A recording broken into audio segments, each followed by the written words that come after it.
Hi, everybody. Welcome to Inside Scoop with Sue. And today I have the pleasure of talking to Dr. Sophia Yen. She is the CEO and co-founder at Pandia Health, which is the only doctor founded and led, women founded and led birth control delivery company. So, for those of you who are like, okay, my kid is yelling and texting that I need to go pick up their birth control, she's the answer for you. Dr. Yen is board certified in adolescent medicine and a clinical associate professor in the Division of Adolescent Medicine at Stanford Medical School. Sophie is the mother of two daughters, 12 and 15, and the wife of a feminist, which I think I'm going to start saying now. I love that so much. It says everything. It says you're married to a good guy, right? Exactly. Okay, let me just see what's here. We already have a link to you. Jessica already put a link in here so that people can check out am I pronouncing it right? Pandia?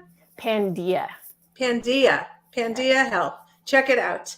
Okay, so I'm going to start with the question that I think is going to be a rough one for parents of teenage girls, which is you have hashtag periods optional. What does that mean? I'm so excited that you're allowing me to share this with your audience because it's so critical that we have this option or choice out there. Starting at 2 years after your first period, you can make hashtag periods optional. And what that means is for those of us who've had periods every single month since we were 12 and a half and have had it for most of our lives leading up to age 50 when we hit menopause and then it peters out and goes away, that we don't have to bleed every single month. I realized this in 2006, trying to get pregnant with my first daughter. I'd been on the pill. My periods have been very light because on the pill, the patch, the ring, your uterus doesn't fill up with blood. It's only to a level of like 1 or 2 versus a level of 10, which is what you need to support a full-on pregnancy. But to get pregnant, I had to fill up to 10. And then if I didn't get pregnant, then it bled. And after 2 periods, I was like, forget it, just get me pregnant, whatever it takes. I don't want any more of this blood because I was trying to gain a girl and a boy in that order, and that's a different discussion. But I was like, I don't care, just get me pregnant. And realize the only reason that those of us with uteri bleed every month when we're supposed to bleed is because we didn't get pregnant. So the only reason we build up that lining is like, oh, embryo? No embryo, bleed. And then we build it up again. Embryo? No embryo, bleed. And if you're not trying to catch an embryo, then why are you risking uterine cancer? Every time you grow, it can mutate and turn into uterine cancer. And then every time you pop out an egg, and we don't know if it's the popping or the healing, you risk ovarian cancer. And so we're doing this 350 to 400 times in our lives. And that's actually unnatural. And it's more natural to have fewer periods and to therefore decrease our risk of having ovarian, endometrial, and then also colorectal cancer comes into play, as well as just the inconvenience of having random blood 1 week out of 4 from 12 and a half to age 50. Okay, so I mean, you have such enthusiasm about telling us this, but we've been told for most of our lives that that was a sign of health, that getting our periods was like our body ridding ourselves of what we didn't need. And we also were told that, being on the pill for too long had its own set of risks. And now you want us to listen to you and go, okay, I'm all in. She just changed everything I believed until my current age, but I'm good. One sentence. So, how do you convince people who are having, most of us who are going to be listening, well, they don't all have daughters, but if we have a daughter who's a teenager or in their 20s, we grew up with a whole narrative that is not what you're saying. Yeah, so the medical community, physicians in particular, have always drilled it into first world countries that you have to have a period every single month. And that is true if you're 2 years after your first period. So for the first 2 years after your first period, it can be totally crazy.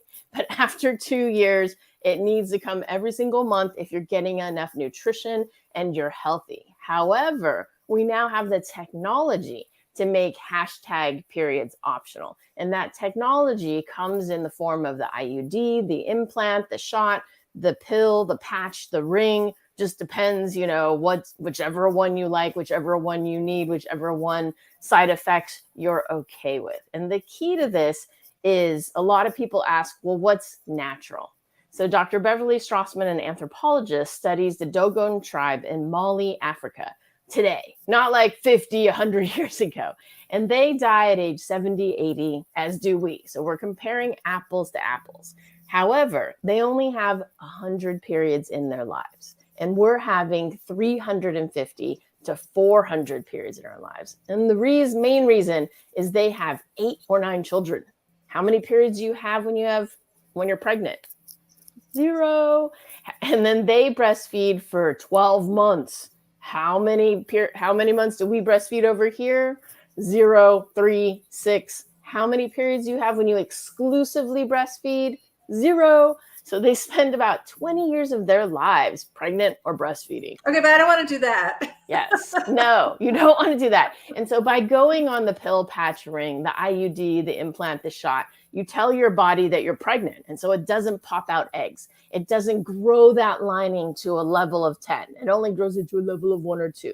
And there are really no toxins that you need to get rid of. Because again, you have no periods when you're pregnant. You have no periods when you're exclusively breastfeeding. So this incessant menstruation is actually a modern construct and increases our risk of ovarian, endometrial, and colorectal cancer. And I bring the colorectal cancer up because we as uteri-bearing people for too long have just been sucking it up. Like, that's just what it is. That's just what it has to be.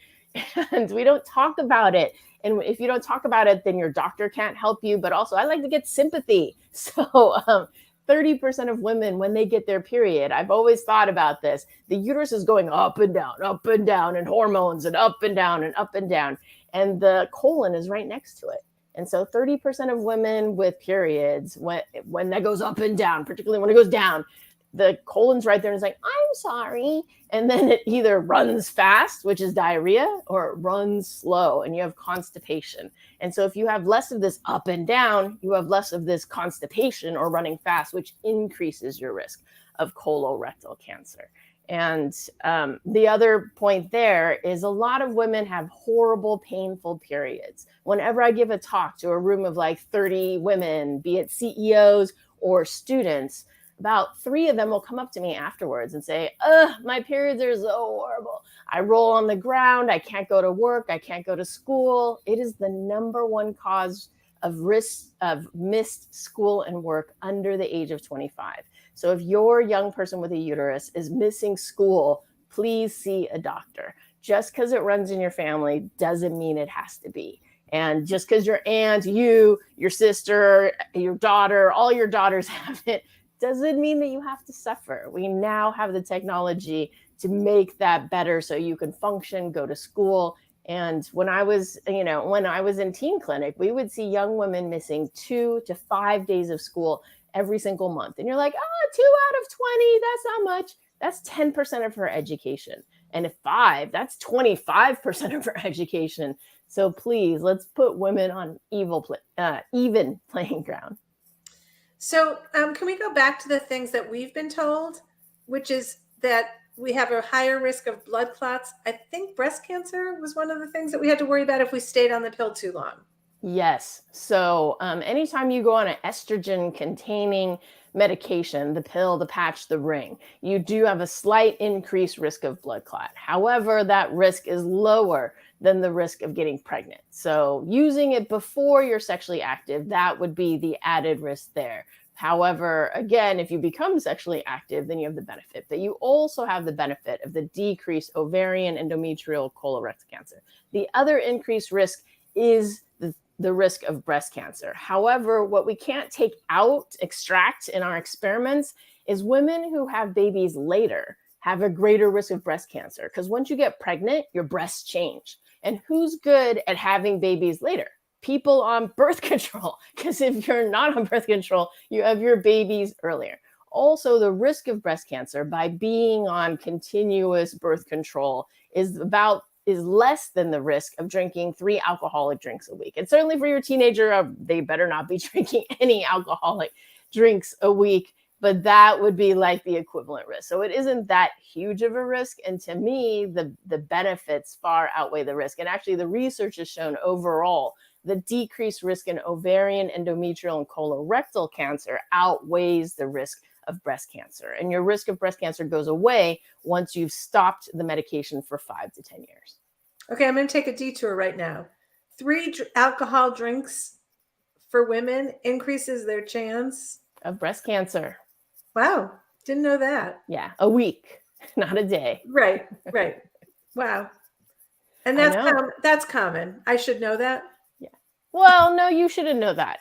I looked up, statistics to give people comparables, right? Because if you just put something out there, people are like, oh my goodness, it's like 5 out of 10,000 increased risk, and it's triple or 4 or 5 times. So sometimes you look at the relative risk 3 or 4 or 5 times, and then you look at the absolute risk. So it goes from 1 out of 10,000 to 3 out of 10,000. But that is 3 times. That's really only 2 people out of 10,000. Mm-hmm. And then the 9,998 that would benefit from not having random blood 1 week out of 4. And as the tiger mom from Silicon Valley, this is my pitch to you. Who's going to do better on the SAT? My daughter, who will have 0 chance of bleeding on that important test day, or your daughter, who has a 1 in 4 chance? And then to make it clear again, because people do better with stories, I was a pre-med, MIT, biochem final.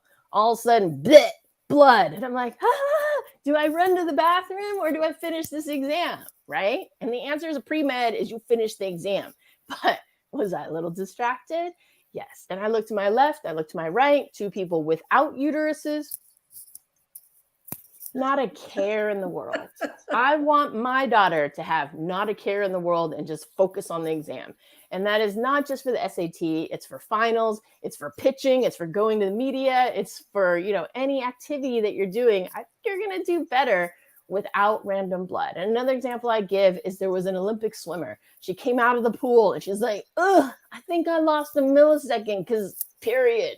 And I was like, who's your doctor? If I were your doctor, I'd make sure the entire swim team, soccer team, volleyball team, tennis team had all their blood, all their energy, no blood falling out during Olympics.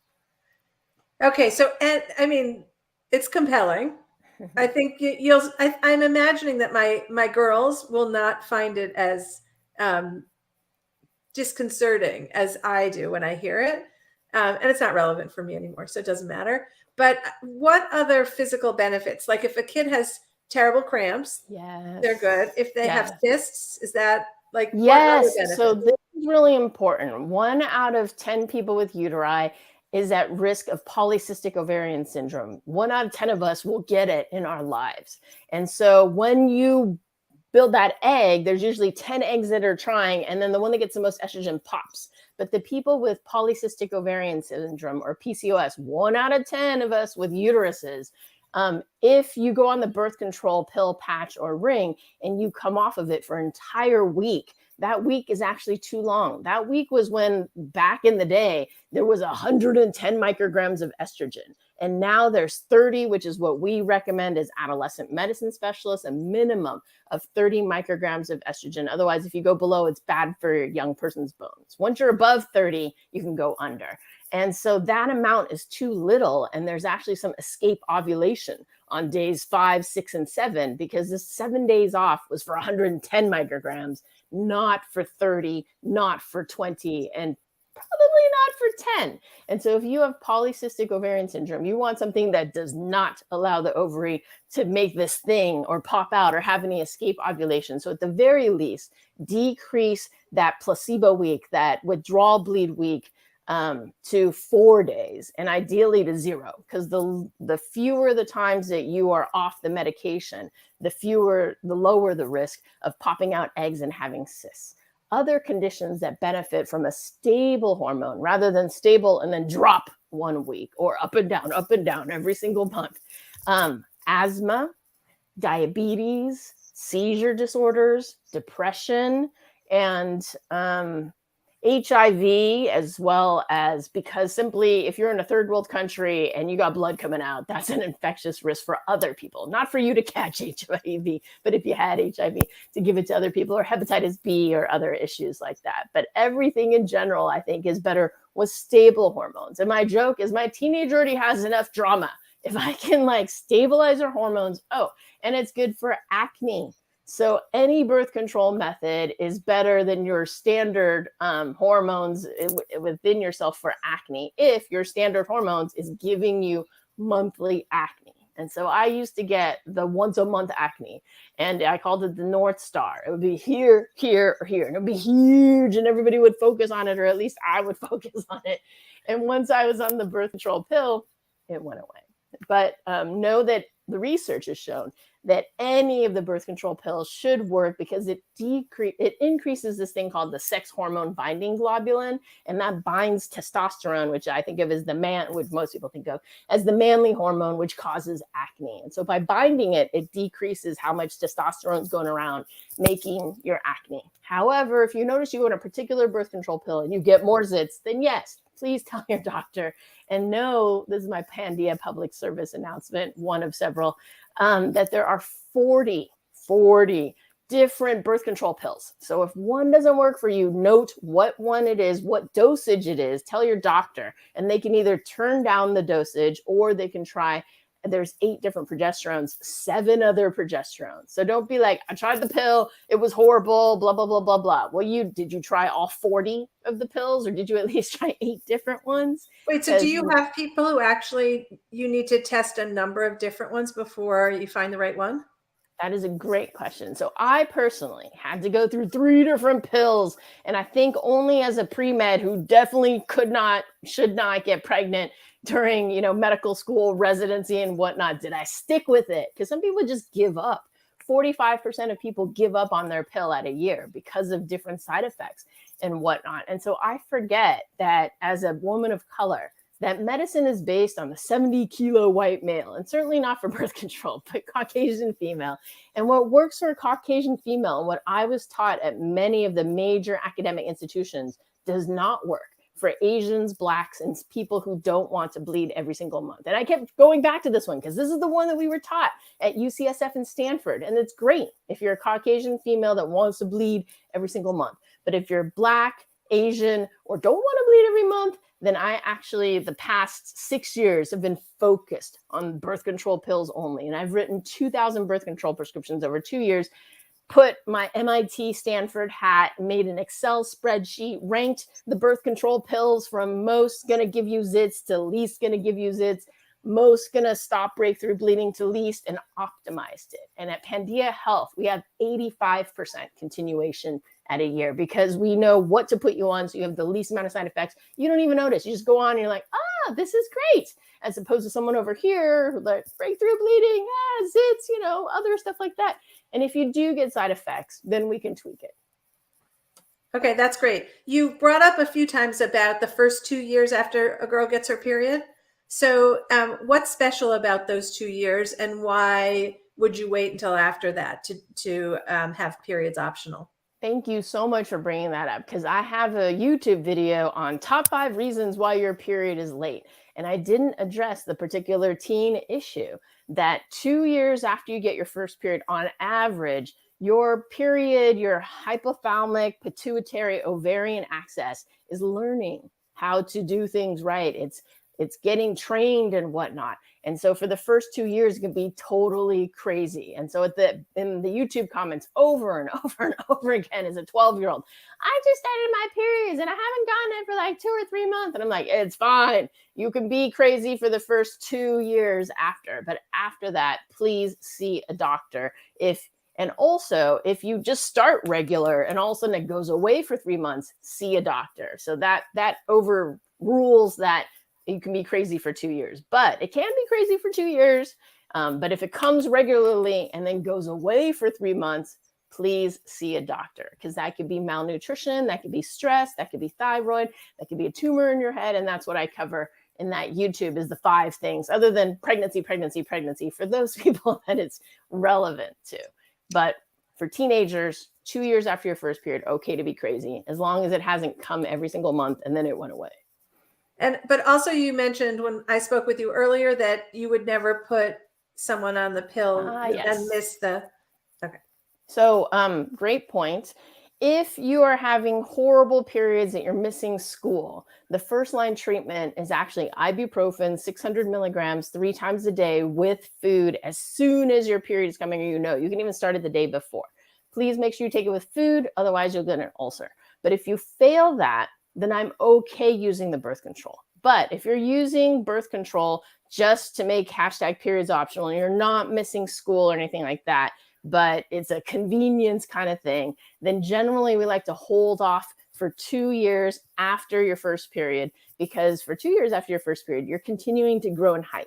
And I have short Asian daughters, and I want them to get as tall as they possibly can. And they're not missing school because their periods are so horrible. They're okay. It's more a competitive edge, and it's more decreasing ovarian endometrial cancer later. So wait 2 years if you can after that period to get your maximum height, and then start your hashtag periods option. So there's research that taking the pill will impede it will shorten your growth cycle. It can shorten your growth cycle by 1 to 2 inches theoretically. The research is kind of like plus minus. It's more on Turner syndrome, women who are XO. Most women are those with uteri are XX. And so they're missing an X. And so they give them estrogen to give them the woman features, but then they end up shorter. And so the question is, how much shorter are you losing? And I think it also varies, right? If you come from a taller family,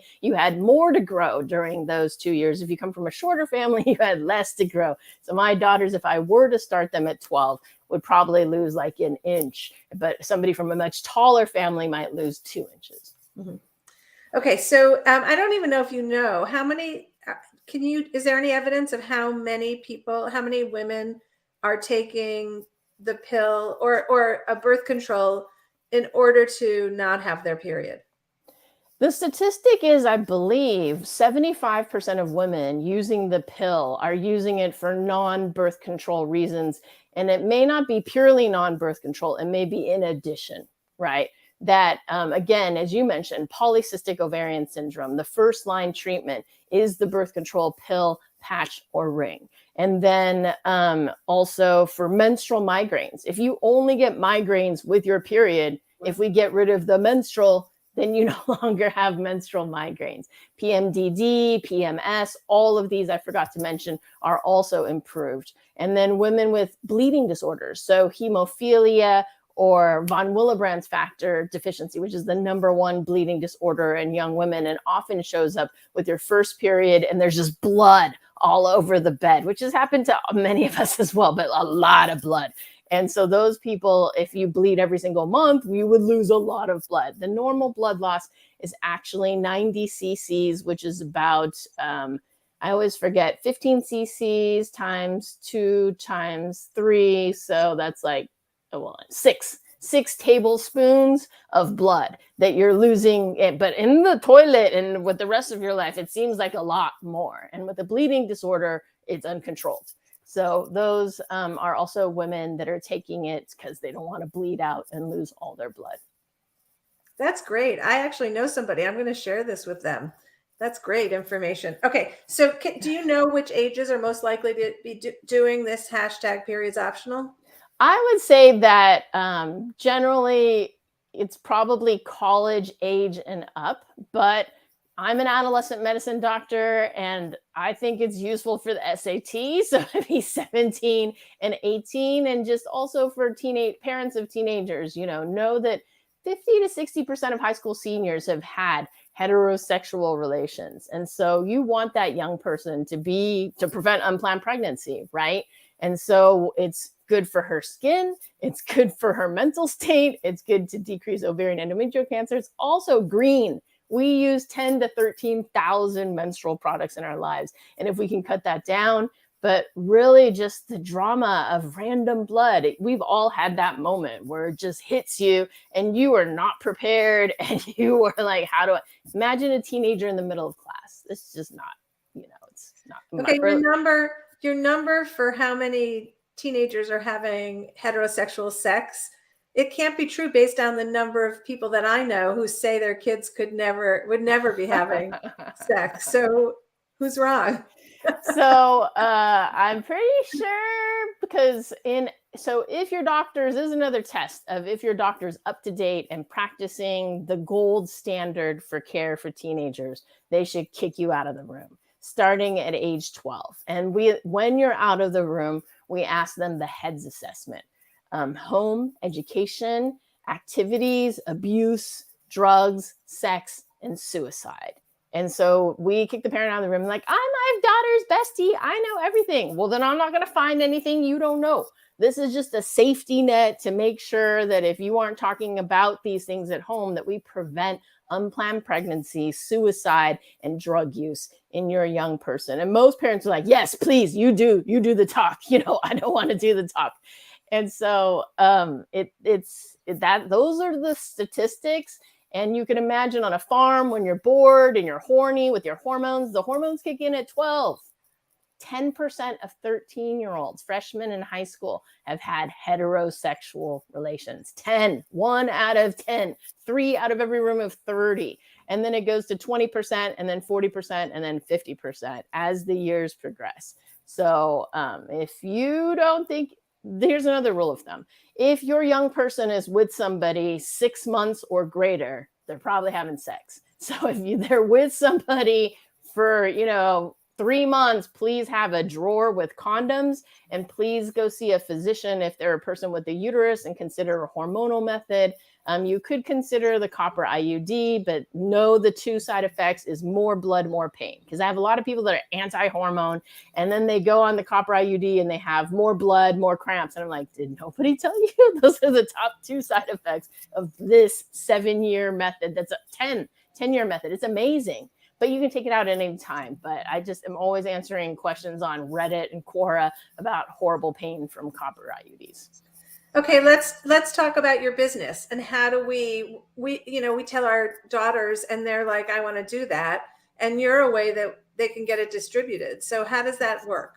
Yeah. So unfortunately, many pediatricians aren't comfortable writing birth control, even though it's perfectly safe and should be over the counter, according to the American College of Obstetrics and Gynecology. They've been saying this since like 2006 and have repeated in 2012 and then repeated it again in 2019 that here are 20 questions. If you answer these questions, no, and you have a normal blood pressure, which most people under the age of 35, non-smoker, fit in that category, then it should be over the counter. So if your pediatrician is not comfortable, then you can use Pandia Health to prescribe the birth control. We need parental consent if you're using it for #periods optional. If they're using it to prevent unplanned pregnancies, in some states, they allow young people to consent to that because it is in the interest of everyone that no one gets pregnant that doesn't want to get pregnant, particularly teenagers. So Pandia Health, we're available to prescribe in 14 states, and we can deliver to all 50. So if your pediatrician can write it, or you go to a gynecologist or OB-GYN or family practitioner that's comfortable writing it, then just tell them to send it to Pandia Health, and they go to pandiahealth.com/providers. We'll tell you what pharmacy. We're opening our own pharmacy, but as we ramp up, we're using a partner pharmacy. You just give us the front and back of your insurance card, tell us what address, set it and forget it. We send it to you. Tell your doctor also to write a year's supply at a time. In 20 states, the law allows a year's supply at a time. We haven't been able to get the insurance companies to follow it, but that's the law. Most doctors, and I only learned this because I opened my own company, we write dispense 1, refill times 12. I gave you a year's supply. What's the problem? But I actually chained you to that pharmacy. You have to go every single month. And I didn't think about that. We weren't taught that in medical school. So you can be the one to teach your doctor. You can give a year's supply. And if the insurance doesn't allow it, they can restrict it. The pharmacy can restrict it, but they can't expand it. If you write 1, dispense 12, then I have to go to the pharmacy every single month. So please do me a favor and write a year's supply at a time. And to use our doctors, it's just $20 once a year to use our expert birth control focus, trained on our algorithm, how to bump things up and down if there's side effects, or how to pick the best one, or to make sure we don't hurt your daughter's bone density by going too low. on the estrogen. And then you get unlimited follow-ups about birth control, not about anything else, because it's $20. It's a steal. It's a loss leader for us. And then if and you have it shows up at your home. Like, that's the beautiful thing. Because how many times have you heard a kid say, "Oh shoot, I'm out of my pill," right? That is the number one cause for women not taking their birth control, is they didn't have it in their hand. And that's why I created this company for myself, so I wouldn't have to suffer pill anxiety, running to the pharmacy every single month and worrying about that in the back of my mind. But the whole point is set it and forget it. No one runs out on our watch. The other two benefits is every package comes with a goodie. So you're like, "Ooh, thank goodness my birth control is here. And here's something nice and happy." And then the other one is it comes with a postcard we call Pandia PSA, public service announcement, and it gives you a tip about the birth control. So did you know if your body mass index is 26 or greater, Plan B and its generics will not work? And 60% of this country has a BMI of 26 or greater. My BMI is 25, and thanks to COVID and some extra desserts that are coming on Mother's Day, it might tip over to 26. And that's why at Pandia Health, we always say, do you want some emergency contraception with that? But we do the prescription emergency contraception. And so thanks to the Affordable Care Act, anybody with insurance, any FDA-approved form of birth control is available, aka free. No copay, no deductible. If you are paying a copay or deductible for your birth control or your young person's birth control, then go to coverher.org. It's a nonprofit National Women's Law Center, and they'll walk you through how to yell at your insurance. Okay, Dr. Sophia Yen, this is so much great information. And if people want more information, check you out at pandiahealth.com, not panda, but PANDIA health.com. Pan is every, Dia is Dave. That helps you remember. And then if you want a refresher on that talk I just briefly gave, pandiahealth.com/periods optional. We're on Facebook, Insta, TikTok, YouTube, and we have tons of great videos on YouTube, tons of great blogs on our website, frequently asked questions. I'm also on Quora, but you can find us where you need to find us. Oh, also the second Tuesday of every month at 5 p.m. Pacific in Espanol and 5:30 in English, we have a Facebook Live where we usually have a topic, but if you have a question, you can throw it in the comments and we'll answer it. Okay, so you also seem to have a degree in marketing. Thank you. Great meeting you. Thanks for sharing your half hour with us and all this great information. Thank you for having me.